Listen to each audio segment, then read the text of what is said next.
लड़के गाली दे तो कोई प्रॉब्लम नहीं है, उनके लिए अलाउड है। मगर अगर लड़की गाली दे तो कल्चरल शॉक है, शोभा नहीं देता। 22 अगस्त को पुणे में छात्रों की गूंज नाम का एक इवेंट हुआ, कांग्रेस का जनसंपर्क इवेंट। राहुल गांधी ने यहां महिलाओं की आजादी और पितृसत्ता के मुद्दे पर बात की। पीएम मोदी के स्टेटमेंट को कोट करके बोले, जंतर मंतर में गालियां लड़कों ने भी दी और लड़कियों ने भी दी, बट प्रधानमंत्री कह रहे हैं कि गाली देना कल्चरल शॉक लगा हमें, क्योंकि लड़कियों ने गाली दी।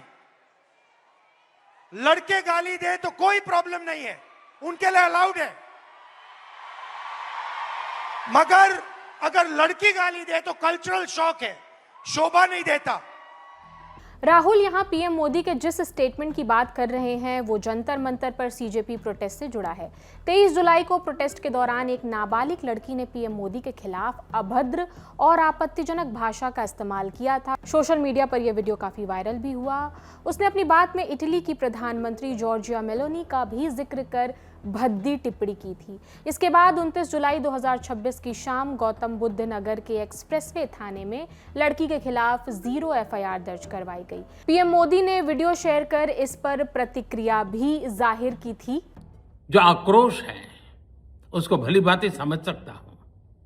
एक कल्चरल शॉक है कि हमारी बेटियां इस प्रकार की भाषा कैसे बोल सकती हैं, लेकिन समय है इन बच्चों को गले लगा करके राह दिखाने का। एक गुमराह बच्चे हैं, उनको राह दिखाना हमारा काम है। राहुल ने पीएम मोदी के इस बयान की आलोचना की। बोले, पेपर लीक के खिलाफ आंदोलन के दौरान लड़के और लड़कियां दोनों ही अपशब्दों का इस्तेमाल कर रहे थे, पर लड़कियां गाली दे तो उसे कल्चरल शॉक बताया जाता है। यहाँ उनका जो निशाना था वो पीएम मोदी के स्टेटमेंट पर था। इस इवेंट में राहुल ने और क्या क्या कहा, पॉइंट्स में जान लेते हैं। राहुल ने महिलाओं से अपील की कि वे अपने अधिकारों के लिए खड़ी हों और पितृसत्तात्मक सोच को तोड़ें। राहुल गांधी ने कहा कि मनुस्मृति का श्लोक शर्मनाक है, जिसमें कहा गया है कि महिला बचपन में पिता, युवावस्था में पति और बुढ़ापे में बेटों के अधीन रहती है। उन्होंने कहा कि महिलाओं को किसी के अधीन नहीं होना चाहिए, वे अपनी मालिक खुद हैं। उन्होंने इस बात पर जोर दिया कि किसी की बेटी, पत्नी या माँ होना ही महिला का एकमात्र आइडेंटिटी उसे नहीं कहा जा सकता है। एक महिला की आइडेंटिटी सिर्फ इतनी नहीं है। राहुल ने आरएसएस प्रमुख मोहन भागवत के पुराने बयान का हवाला दिया, जिसमें कहा गया था कि रेप इंडिया में होते हैं, भारत में नहीं। उन्होंने पूर्व मुख्यमंत्री मनोहर लाल खट्टर के उस बयान का भी जिक्र किया, जिसमें कथित तौर पर खट्टर ने कहा था कि 80% रेप महिलाओं के कारण होते हैं। राहुल ने कहा कि ये पूरी लड़ाई इसी मानसिकता के खिलाफ है।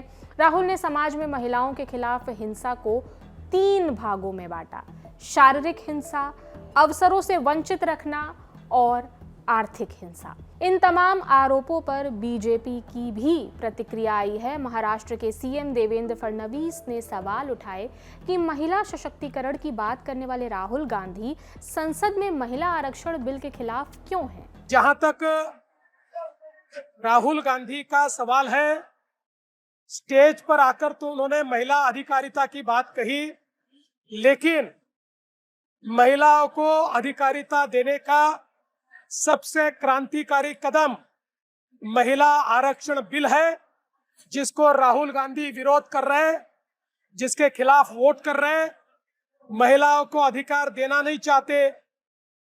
मैं ऐसा मानता हूं, खाने के दांत अलग है, दिखाने के दांत अलग है। तो भाषा, संस्कृति और महिला सशक्तिकरण पर ये थी दोनों पक्षों की राय। इस पूरे मामले पर आपकी क्या राय है, हमें कमेंट सेक्शन में जरूर बताएं। देश और दुनिया की तमाम खबरों से जुड़े रहने के लिए देखते रहिए दी लल्लन टॉप। शुक्रिया।